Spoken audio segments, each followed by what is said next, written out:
MeTV, memorable entertainment television.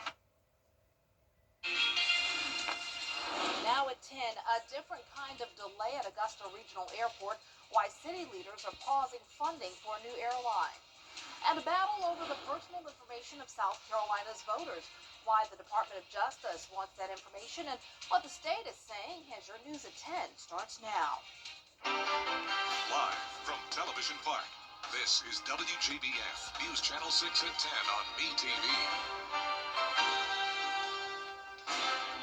Good evening, everyone. I'm Dee Griffin. Thanks so much for joining us. Coverage you can count on begins with a delay when it comes to efforts to bring in a new airline to Augusta Regional Airport.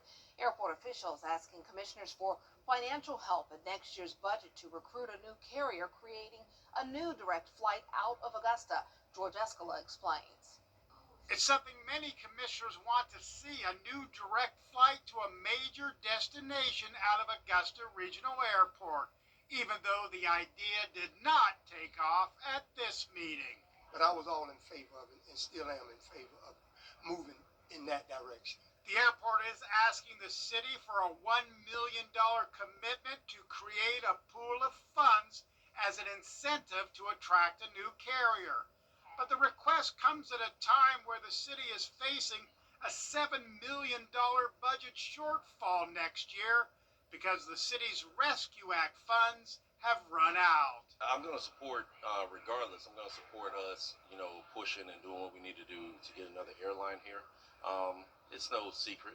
It's a horrible time right now because we're digging through the budget and we're trying to balance some things out.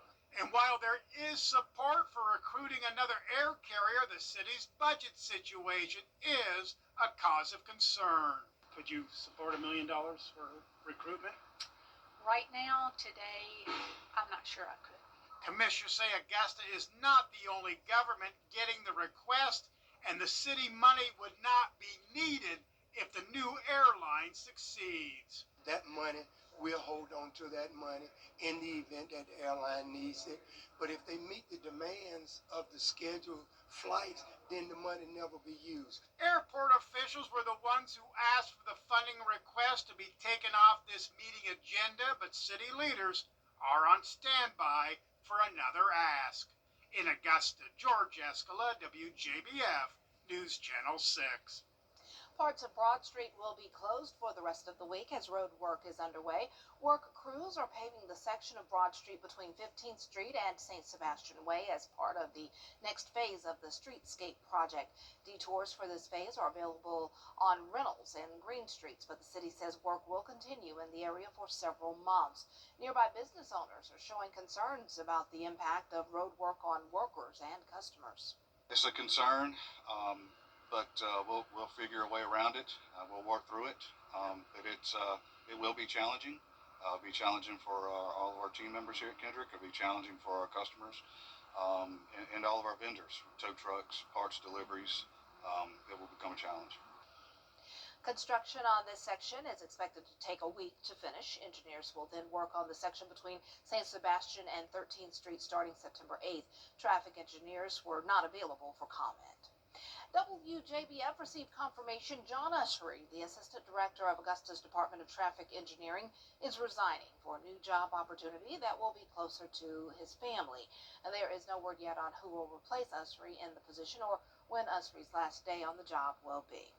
Well, it's time now for a first look at our forecast with Chief Meteorologist Jenna Petracci joining us now. And it was a pretty day and a nice evening. Yeah, can't complain. The weather has been great so far as we start out the new month. But right now on Live Viper 6, you can see it's dry here in the CSRA. We do have a few showers to our north and out to sea, but we're going to stay quiet again tomorrow. Overall, the past week has been pretty dry with just trace amounts of rain, especially north of I-20. That's where we really haven't seen much rain at all. And right now on our Terry Lambert Hyundai Skyview cam, winds have settled down. We have clear skies, and as for our almanac, no rain reported today. today, and we started out 10 degrees below normal with a low of 59.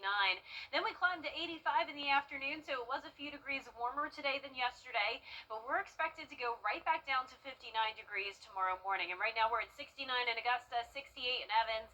Millen, you're still at 70, Swainsboro at 72, 67 in Crawfordville, and 70 in Waynesboro. So we have some higher moisture over in our northern and western counties, dew points in the 60s, but we had a lot of dry air in place today with still dew points in the 50s in some of our South Carolina counties. So you can see the winds coming out of the northeast, very calm north of the interstate, then down towards the south up to around 5 miles per hour. And for your Wednesday morning, we'll have calm winds as temperatures get down to 59.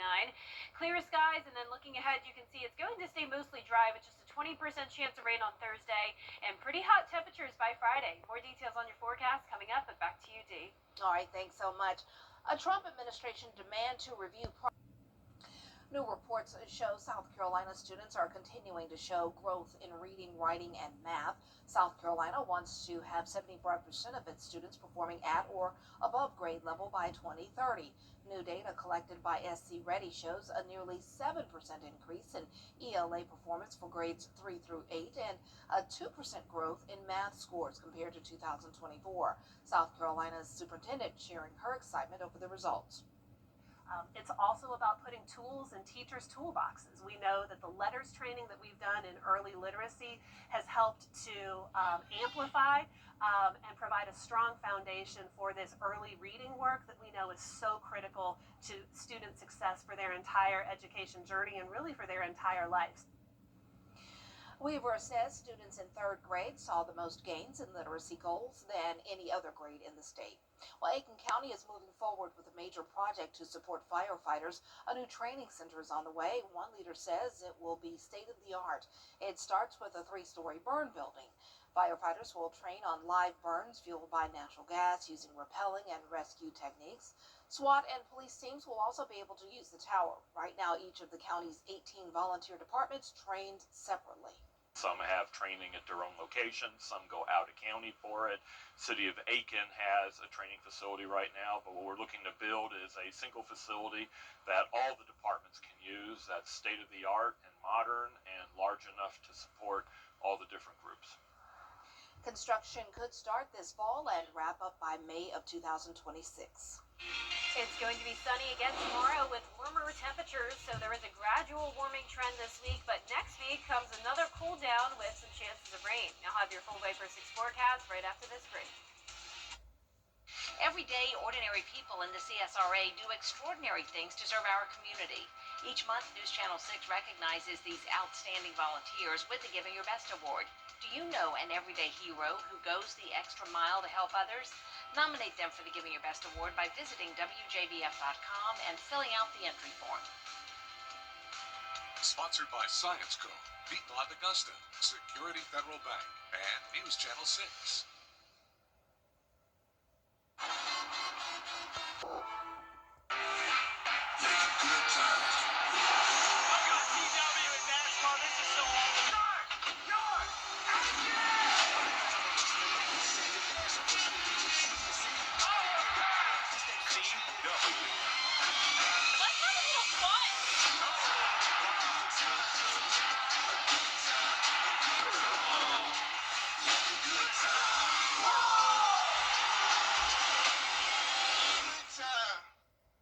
WJBF's Television Park Productions. Our mission is to provide local businesses with top quality video and digital content at an affordable price. With decades of experience, our award-winning creative team will guide you step by step through the creative process, resulting in a successful marketing message for your brand.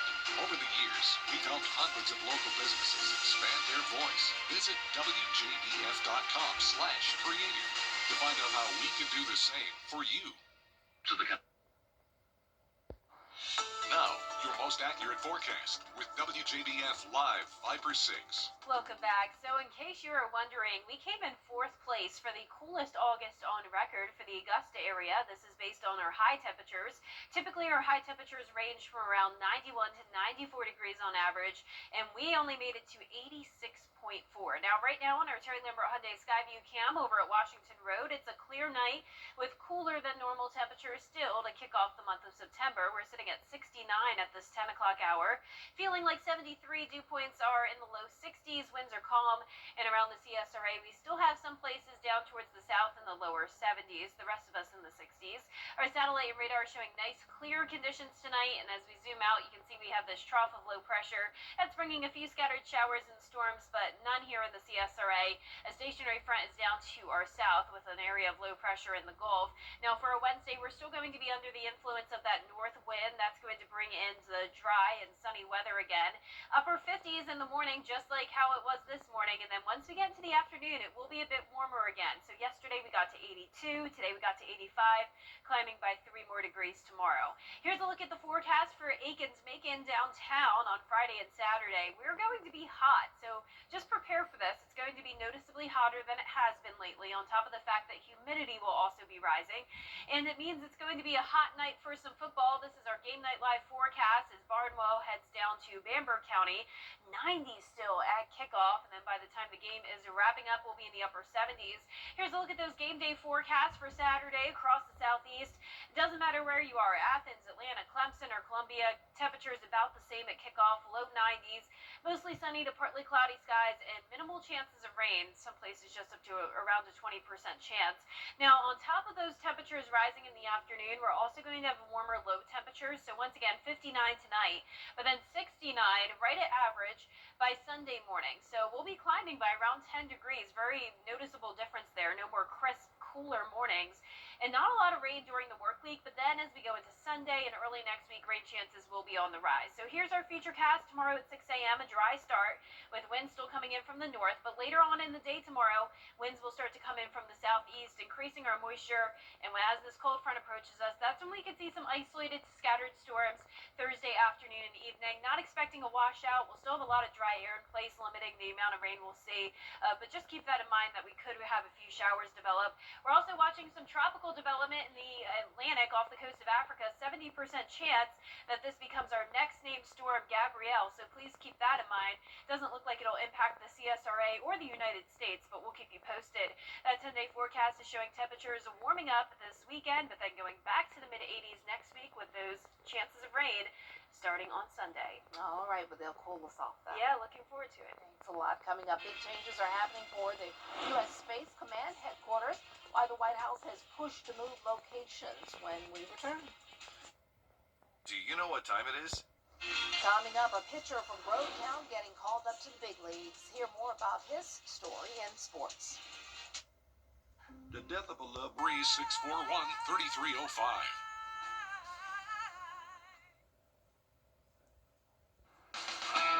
Now, WJBF sports coverage you can count on. Well, welcome to the show, Hayden Harris. The Atlanta Braves called up Grovetown's very own to the big leagues today. Harris was just at Truist Park this past summer, pitching at the MLB Futures game for All-Star Week. He made his 6th inning appearance, striking out one batter to protect a 4-2 National League lead. Now, the lefty, a former Green Jacket, made his way up the ranks in the Braves minor league system this season, putting up eye-popping numbers in Double and Triple A. He had a 0.36 ERA in 39 appearances, with a combined 73 strikeouts in 48 innings. The Georgia Southern grad went undrafted. He turned to LinkedIn to get scouts to notice him. A full circle moment and dream come true for the Georgia kid. It's, amazing. Like I said, growing up, watching Braves baseball, as a little kid and then, through Grovetown, it's surreal being able to play in Atlanta and, just being able to enjoy playing in my home state. I think back to when I made the decision to really stop trying to do too much, enjoy my time, and I try to carry that, approach every day in professional baseball. Well, week 3 of Football Friday Night brings some key matchups, including Evans versus Lakeside. There are a whole lot of similarities between these two squads, both in the same 5A region, two teams with first-year head coaches in their respective programs, both also seeking their first win on the season. Now, not to mention, there's also a family connection tying these two schools together. Evans head coach Lee Huddle's wife's youngest brother turns out to be Lakeside head coach Brett Johnson. The two brothers-in-law will have the unique opportunity to square off on Friday night. I've known Brett since he was a little boy, about 3 or 4 years old, so been in the family for a long time. He worked for me at Westside. He was my defensive coordinator over there for a couple of years. So really think the world of Brett. He's doing an awesome job over there, and really looking forward to playing him. Brett played football. I played football. His dad, our other brothers and cousins and siblings. So, I mean, it's just a football family. So it's probably the only thing he and I can do well. Kickoff set for 7:30 p.m. at Lakeside High School. Well, it's now time to vote for our Football Friday Night Player of the Week. This week's nominees: Zaylin Hightower from South Aiken, Xavier Jeter from Midland Valley, Jaboya Smith out of Swainsboro, ARC's Carson Hand, Bryson Crawford out of Fox Creek. Now you can vote once per day. The poll closes at 11 p.m. Friday, and we will announce the winner on this week's show.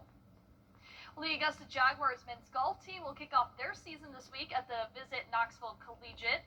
This time around, the team brings experience with 7 golfers returning, plus 4 new players. Now, the team has a combined 130 college starts, are coming off 3 straight Southland Conference championships. We'll see how their performances will carry over into their new West Coast Conference. Dee, back to you. All right, thanks a lot. An adventure coming to a close. We'll have the story on how 3 brothers broke a world record after the break. Want to get up close and personal with the weather? Request a school visit from the Live Viper 6 weather team today. It's a cool and exciting way to bring the fun and fascination of weather to students of all ages. Or take a field trip to our state-of-the-art studios at Television Park in Augusta. It's an interactive experience your class won't forget. Request a Live Viper 6 school visit or studio tour by signing up today at WJBF.com/school visit.